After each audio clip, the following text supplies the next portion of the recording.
Hey, we are in Ezekiel, chapters 26 through 29, reading from the Contemporary English Version. We start with the city called Tyre in God's judgment upon it.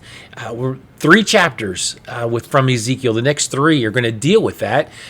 Tyre was a great ancient city of the Phoenicians. It was on the Mediterranean Sea. It was on the coast north and west of Israel, and it was an important seaport. It was the happening place of its time, kind of like what Venice was to the Middle Ages, maybe what London is today.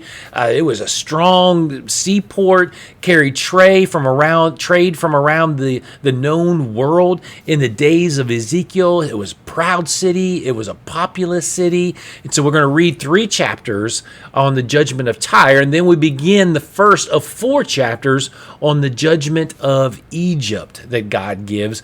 Both countries, both cities give Israel some of the hardest time, laughing at them, making fun of them, and God doesn't like it. So let's begin in chapter 26. 11 years after King Jehoiakim and the rest of us had been led away as prisoners to Babylonia, the Lord spoke to me on that first day of the month. He said, Ezekiel, son of man, the people of the city of Tyre have celebrated Jerusalem's defeat by singing, Jerusalem has fallen. It used to be powerful, a center of trade. Now the city is shattered, and we will take its place. Because the people of Tyre have sung that song, I have the following warning for them. I am the Lord God, and I am now your enemy. I will send nations to attack you, like waves crashing against the shore. They will tear down your city walls and defense towers. I will sweep away the ruins until all that's left of you is a bare rock, where fishermen can dry their nets along the coast. I promise that you will be robbed, and that the peoples who live in your towns along the coast will be killed. Then you will know that I am the Lord. King Nebuchadnezzar of Babylonia is the world's most powerful king, and I will send him to attack you. He will march from the north with a powerful army, including horses and chariots and cavalry troops. First, he will attack your towns along the coast and kill the people who live there. Then he will build dirt ramps up to the top of your city walls and set up rows of shields around you. He will command some of his troops to use large wooden poles to beat down your walls, while others use iron rods to knock down your watchtowers. He will have so many horses that the dust they stir up will seem like a thick fog. And as his chariots and cavalry approach, even the walls will shake, especially when he proudly enters your ruined city. His troops will ride through your streets, killing people left and right. And your strong columns will crumble to the ground. The troops will steal your valuable possessions. They will break down your walls and crush your expensive houses. Then the stones and wood and all the remains will be dumped into the sea. You will have no reason to sing or play music on harps, because I will turn you into a bare rock where fishermen can dry their nets, and you will never rebuild your city. I, the Lord God, make this promise. The people of the nations up and down the coast will shudder when they hear your screams and moans of death. The kings will step down from their thrones, then take off their royal robes and fancy clothes, and sit on the ground, trembling. They will be so shocked at the news of your defeat that they will shake in fear and sing this funeral song. The great city beside the sea is destroyed. Its people once ruled the coast and terrified everyone there. But now Tyre is in ruins, and the people on the coast stare at it in horror and tremble in fear. I, the Lord God, will turn you into a ghost town. The ocean depths will rise over you and carry you down to the world of the dead, where you will join people of ancient times and towns ruined long ago. You will stay there and never again be a city filled with people. You will die a horrible death. People will come looking for your city, but it will never be found. I, the Lord, have spoken. The Lord said, Ezekiel, son of man, sing a funeral song for Tyre, the city that is built along the sea and that trades with nations along the coast. Tell the people of Tyre that the following message is from me.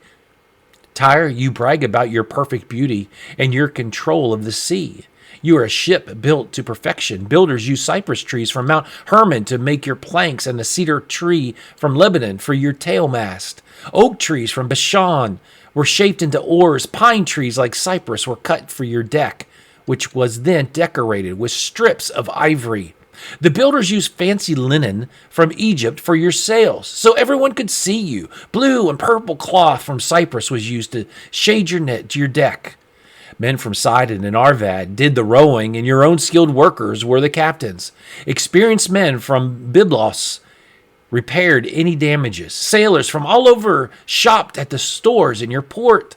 Brave soldiers from Persia, Lydia, and Libya served in your navy, protecting you with shields and helmets and making you famous. Your guards came from Arvad and Sicilia, and men of Gamad stood watch in your towers, with their weapons hung on your walls. Your beauty was complete. Merchants from southern Spain traded silver, iron, tin, and lead for your products. The people of Greece, Tubal, and Meshach traded slaves and things made of bronze, and those from Beth Togarmah traded workhorses, war horses, and mules. You also did business with people from Rhodes, and people from nations along the coast gave you ivory and ebony in exchange for your goods. Edom traded emeralds, purple cloth, embroidery, fine linen, coral, and rubies. Judah and Israel gave you their finest wheat, fancy figs, honey, olive oil, and spices in exchange for your merchandise. The people of Damascus saw that what you had to offer, and brought you wine from Helbon and wool from Zahar. Zidon and Javan near Uzal traded you iron and spices. The people of Dedan supplied you with saddle blankets, while people from Arabia and the rulers of Kedar traded lambs, sheep, and goats. Merchants from Sheba and Ramah gave you excellent spices, precious stones, and gold in exchange for your products. You also did business with merchants from the cities of Haran, Canaan, Eden, Sheba, Asher, and Chilmad, and they gave you expensive clothing, purple embroidered cloth, brightly colored rugs, and strong rope. Large seagoing ships carried your goods wherever they needed to go. You were like a ship loaded with heavy cargo and sailing across the sea, but you were wrecked by strong eastern winds. Everything on board was lost, your valuable cargo, your sailors and carpenters, merchants and soldiers. The shouts of your drowning crew were heard on the shore. Every ship is deserted. Rowers and sailors and captains all stand on shore, mourning for you. They show their sorrow by putting dust on their heads and rolling in ashes. They shave their heads and dress in sackcloth as they cry in despair. In their grief, they sing a funeral song for you. Tyre, you were greater than all other cities, but now you lie in silence at the bottom of the sea. Nations that received your merchandise were always pleased. Kings everywhere got rich from your costly goods, but now you are wrecked in the deep sea with your cargo and crew scattered everywhere. People living along the coast are shocked at the news. Their rulers are horrified, and terror is written across their faces. The merchants of the world can't believe what happened. Your death was gruesome, and you are gone forever. The Lord God said, Ezekiel, son of man, tell the king of Tyre what I'm saying. You are so arrogant that you think you're God, and that the city of Tyre is your throne. You may claim to be a god, though you're nothing but a mere human. You think you're wiser than Daniel and know everything. Your wisdom has certainly made you rich, because you have storehouses filled with gold and silver. You're a clever businessman, and you're extremely wealthy, but your wealth has led to arrogance. You compared yourself to a god. So now I, the Lord God, will make you the victim of cruel enemies. They will destroy all the possessions you've worked so hard to get. Your enemies will brutally kill you, and the sea will be your only grave. When you face your enemies, will you still claim to be a god? They will attack, and you will suffer like any other human. Foreigners will kill you, and you will die the death of those who don't worship me. I, the Lord, have spoken. The Lord said, Ezekiel, son of man, sing a funeral song for the king of Tyre, and tell him I am saying. At one time you were perfect, intelligent, and good-looking. You lived in the Garden of Eden and wore jewelry made of brightly colored gems and precious stones. They were all set in gold and were ready for you on the day you were born. I appointed a winged creature to guard your home on my holy mountain, where you walked among gems that dazzled like fire. You were truly good, from the time of your birth. But later you started doing wicked things. You traded with other nations and became more and more cruel and evil. So I forced you to leave my mountain. And the creature that had been your protector now chased you away from the jewels. It was your good looks that made you arrogant, and you were so famous that you started acting like a fool. That's why I threw you to the ground and let other kings sneer at you. You have cheated so many other merchants that your places of worship are corrupt. So I set your city on fire and burned it down. Now everyone sees only ashes where your city once stood, and the people of other nations are shocked. Your punishment was horrible, and you are gone forever. The Lord said, Ezekiel, son of man, condemn the city of Sidon, and tell its people, I, the Lord God, am your enemy. People will praise me when I punish you, and they will see that I am holy.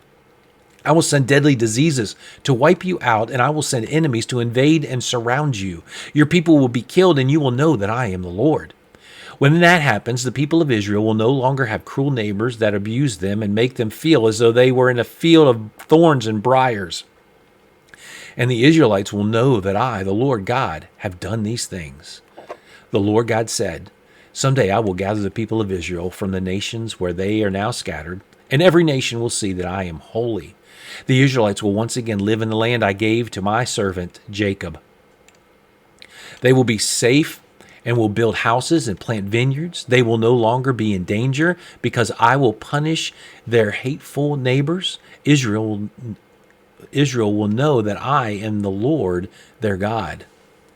10 years after King Jehoiakim and the rest of us had been led away as prisoners to Babylonia, the Lord spoke to me on the 12th day of the 10th month. He said, Ezekiel, son of man, condemn the king of Egypt. Tell him that and his people that I am saying, King of Egypt, you were like a giant crocodile lying in a river. You acted as though you owned the Nile and made it for yourself. But now I, the Lord God, am your enemy. I will put a hook in your jaw and pull you out of the water, and all the fish in your river will stick to your scaly body.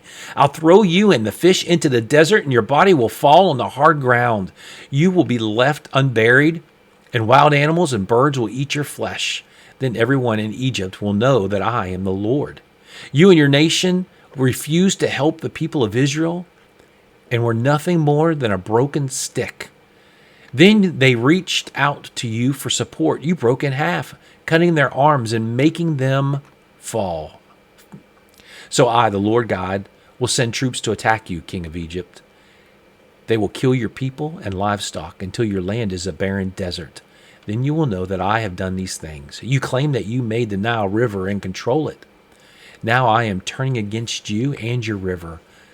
Your nation will be nothing but an empty wasteland, all the way from the town of Migdol in the north to Aswan in the south, and as far as the border of Ethiopia. No human or animal will ever even dare travel through Egypt, because no sign of life will be found there for 40 years. I will be the most barren place on earth. Every city in Egypt will lie in ruins during those 40 years, and I will scatter your people throughout the nations of the world. Then, after those 40 years have passed, I will bring your people back from the places where I scattered them. They will once again live in their homeland in southern Egypt, but they will be a weak kingdom and won't ever be strong enough to rule nations as they did in the past. My own people, Israel, will never again depend on your nation. In fact, when the Israelites remember what happened to you, Egyptians, they will realize how wrong they were and turn to you for help. Then the Israelites will know that I, the Lord God, did these things. 27 years after King Jehoiakim and the rest of us had been led away as prisoners to Babylonia, the Lord spoke to me on the first day of the first month. He said, King Nebuchadnezzar of Babylonia has attacked the city of Tyre. He forced his soldiers to carry so many heavy loads that their heads were rubbed bald and their shoulders were red and sore. Nebuchadnezzar and his army still could not capture the city. So now I will hand over the nation of Egypt to him. He will take Egypt's valuable treasures and give them to his own troops. Egypt will be his reward because he and his army have been following my orders. I, the Lord God, have spoken. Ezekiel, when Egypt is defeated, I will make the people of Israel strong, and I will give you the power to speak to them. Then they will know that I, the Lord, have done these things.